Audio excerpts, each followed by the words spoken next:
Baada ya vuta ni kuvute iliyoendelea usiku wa kuamkia leo, hatimaye Irani imeishutumu Marekani kwa kuvunja makubaliano ya kusitisha mapigano, lakini pia imetoa onyo kwa mara nyingine katika nchi zote za Ghuba.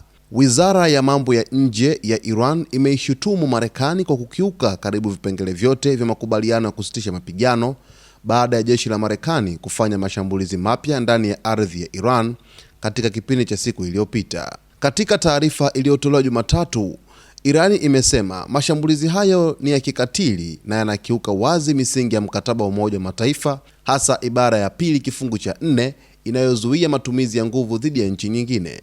Wizara hiyo imesema kuwa siku 25 pekee baada ya kusainiwa kwa makubaliano ya kumaliza vita, Marekani imevunja karibu kila sehemu ya makubaliano hayo. Irani imeilaumu Marekani kwa kufanya kile ilichokiita uhalifu mkubwa wa kivita, ikidai kuwa mashambulizi hayo yalilenga miundombinu ya usafiri, boti za wavuvi, meli za mizigo pamoja na maeneo ya kiraia. Pia Teherani imesema Marekani imeingilia mipango ya usafirishaji katika mlango wa Hormuz, hatua ambayo imedai imesababisha kurejea kwa hali ya sintofahamu na kuvuruga biashara ya kimataifa ya majini. Aidha, Irani imeziasa nchi za kusini mwa Ghuba ya Uajemi kuwa makini, ikidai Marekani inatumia maeneo na vituo vya kijeshi ya nchi hizo kuandaa mashambulizi dhidi yake.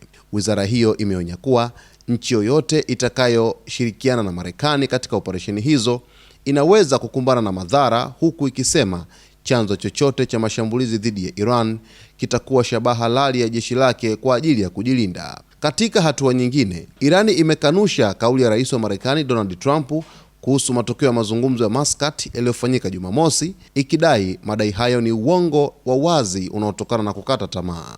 Kwa mujibu wa Iran, mazungumzo hayo yalihusu zaidi mipango ya kusimamia mlango wa bahari wa Hormuz na njia za usafirishaji, lakini Marekani ilizuia kufikiwa kwa makubaliano kupitia shinikizo dhidi ya Oman. Tehran pia imeitaka Umoja wa Mataifa na Baraza lake la Usalama kuwawajibisha viongozi wanaohusika na mashambulizi hayo, ikitaka wale walioamuru na kutekeleza mashambulizi dhidi ya Iran wafikishwe kwenye vyombo vya sheria. Taarifa hii ya Irani moja kwa moja inaeleza masikitiko makubwa ya serikali ya Irani dhidi ya Marekani.